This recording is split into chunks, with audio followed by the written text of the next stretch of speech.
Welcome back to All This Math. This is Professor Parker, and for this lesson, we're going to do some polynomial long division. All right, so we're doing polynomial long division, and let's take a look at what we got here. We have a fraction, which is just another way to represent a division problem. That's all a fraction is. We have x cubed, or x to the third power plus 1, divided by x minus 1. Now, I want to convert this into a long division problem. So this is my dividend. My numerator is my dividend, always. My numerator is my dividend, and that goes inside the long division symbol. This goes inside. If you think of the long division symbol as like a house, just like a radical sign, you can think of that as like a house, right? The dividend, which is the numerator, goes inside of there. Also, the long division sign can be called a vinculum. That's a more technical term for it, if you want to use that. The denominator is your divisor. This is what you're dividing by. You're dividing by x minus 1. So first thing we're going to do is set it up. So I'm going to write the divisor. I'm going to write the divisor right here. And then I'll write my long division sign. Now, you got to be careful when you're doing long division because you got to make sure your dividend is cool, right? This dividend is not cool. It's not cool to throw up into the long division problem. I'm going to tell you why. Because in order for us to use this dividend, we need for every exponent to be represented all the way down to 0. Well, really to 1, right? What do I mean by that? I mean that you see x to the third power, but you don't see no x to the second power. You don't see no x to the first power term. You don't see, well, we do have an x to the 0 power term because look, this is x to the third. Whenever you have a constant, you can always think of that constant as the constant with an invisible, notice I said invisible, an invisible x to the 0 power next to it. So meaning I can think of this like this. 1x to the 0 power. Now, why does that make sense? Because if you understand, and if you don't know the exponent rules, go to the playlist on exponent rules on this channel, all right? One of the exponent rules says this: anytime you have a term that has a 0 exponent, that whole term is equivalent to positive 1. So this x becomes positive 1. And then instead of doing 1 times x to the 0 power, you will be doing 1 times 1, which is just 1. But look at the issue though. It jumps from x to the third all the way to x to the 0 power. Like I said before, where x squared at? Where x to the first power at? That's why this dividend, the way it's written, is not cool. But we can fix it though. We can fix it, right? We can fix it by adding two placeholders. Two placeholders. We need a placeholder for x to the second power, and we need a placeholder for x to the first power. So this is what our dividend should look like. Our dividend should look like this. You got your x to the third. That's cool, right? And then for our x squared placeholder, we're going to write plus 0x squared. Plus 0x squared. With a placeholder, your coefficient is always going to be 0. When you got a placeholder, your coefficient is always going to be 0. And then we need one for x to the first power. Right? I ain't really had to write the 1, but I just figured I would since I said it out loud anyway. And then we write our plus 1. Now, we don't need the x to the 0 power. You don't need to write that. Only reason I wrote that was just to prove a point and to illustrate to you what's really happening here and why you need the placeholders, because your exponents jump from 3 to 0, from 3 to 0. And you need to have in your dividend, not in your divisor, but in your dividend, all of your exponents must be in descending order and all accounted for in order, right? So it must go, you can't go from 3 to 0. You got to go from 3 to 2 to 1 to 0. You know what I'm saying? So memorize that. That's very important. That's very important. That's one of the things you're going to run into when you're doing long division problems like this. All right, so then you do the plus 1. Now this dividend is cool to work with. All right, now when we do long division, we do basically a pattern, and it's a rhythm to it. We're going to divide, then multiply, then subtract. Then we're going to drop a number down or drop a term down. It's going to migrate down south. And then we're going to do the process over again. Divide, multiply, subtract. Until we run out of terms in the dividend. We're going to keep doing the same thing over and over again. All right? So let's get started. First thing we do is we're going to divide with the first term in the dividend divided by the first term in the divisor. First term in the dividend divided by the first term in the divisor. So we got x cubed divided by x, which is x squared. So we write that up here. That's division. That's the division part. Then we're going to do the multiplication part, which is x squared times x minus 1, which is going to give us x cubed minus x squared. Then you draw your bar, put your parentheses, and your minus sign. So now we got x cubed minus x cubed, cancels out. Then we got 0x squared minus negative x squared. 0x squared minus negative x squared. Minus a negative is a double negative. A double negative is equivalent to addition. So this is like saying 0 plus x squared, which is just positive x squared. All right. So we did all three steps. We did division, multiplication, and subtraction. Now it's time for the next term to migrate down. So now we got plus 0x, and you don't need the exponent 1 because it's understood. If you got a variable by itself, or if you just got a variable, right, and it's no exponent written, it's understood that the exponent is a 1. So you don't need to write the 1. That's something you got to memorize. That's part of math language. Math language. You got to know the language. All right, so now it's time to start the steps over again. Now it's time to divide. So we're going to do the first term divided by the first term. First term divided by the first term. First term divided by the first term. What's x squared divided by x? Positive x. So you're going to put plus x up here. All right? Because when you divide, you subtract the exponents. 2 minus 1 gives you 1.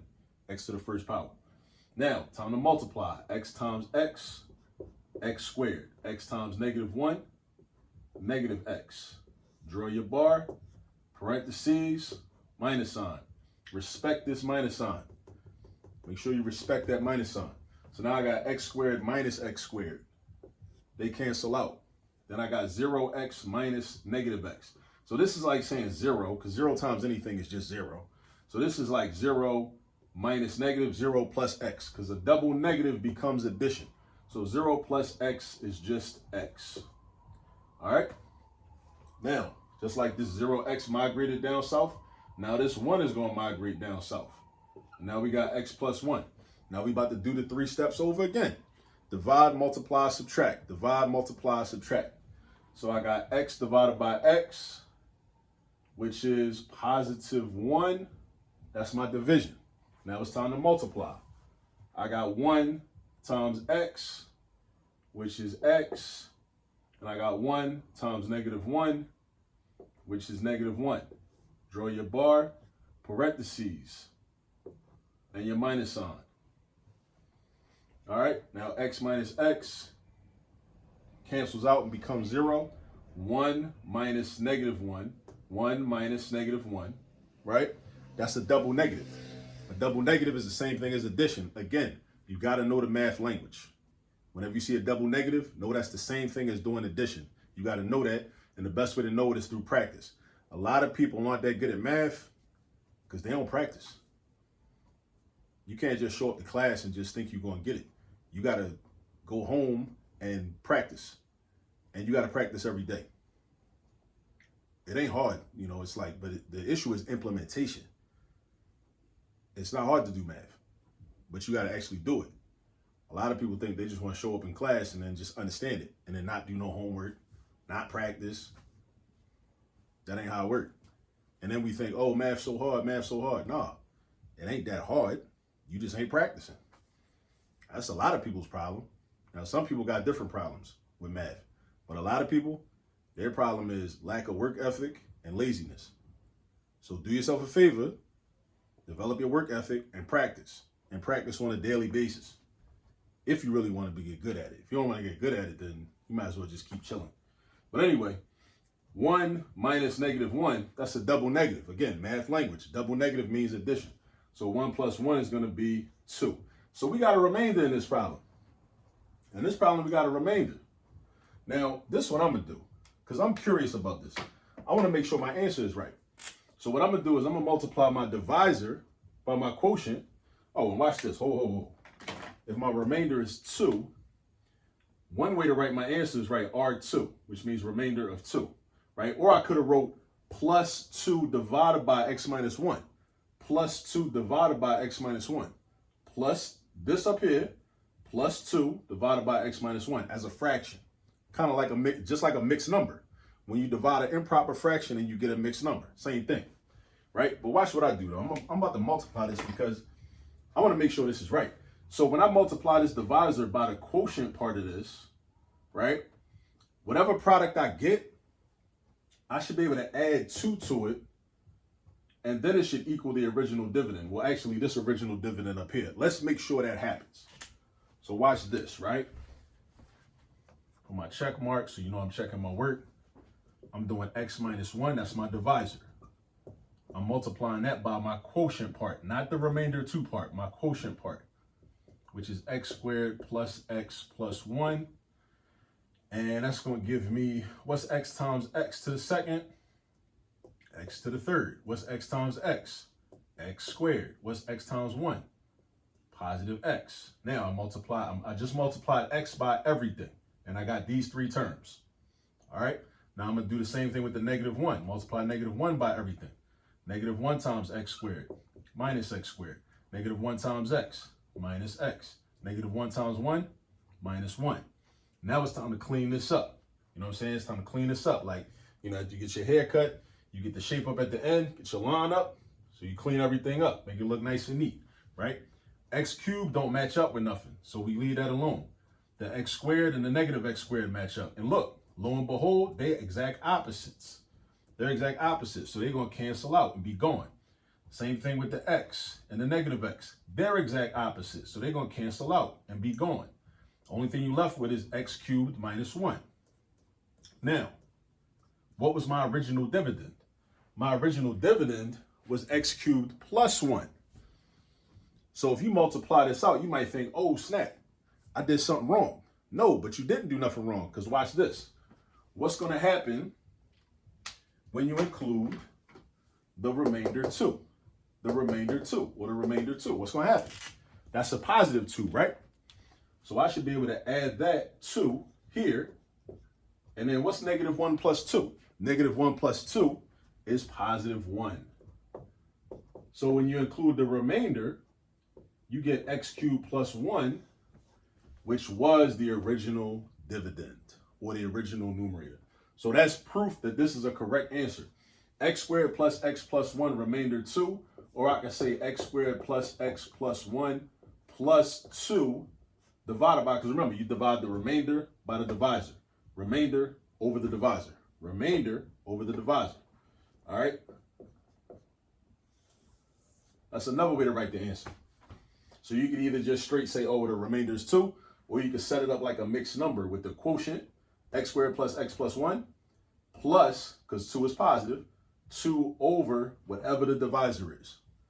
The remainder over the divisor. Remainder over the divisor. Remainder over the divisor. Now, you know, if you watch enough of these videos, when I start repeating stuff over and over, that means that's very important. That's something you should have written down in your notes, and something that you should try to memorize, because that's going to help you get problems correct. All right. So just a little bit of polynomial long division when you got to add in the placeholders. All right. And also we checked our work to make sure that it was correct using the remainder. All right. So go get some practice with these, and I will see you on the next video. Peace.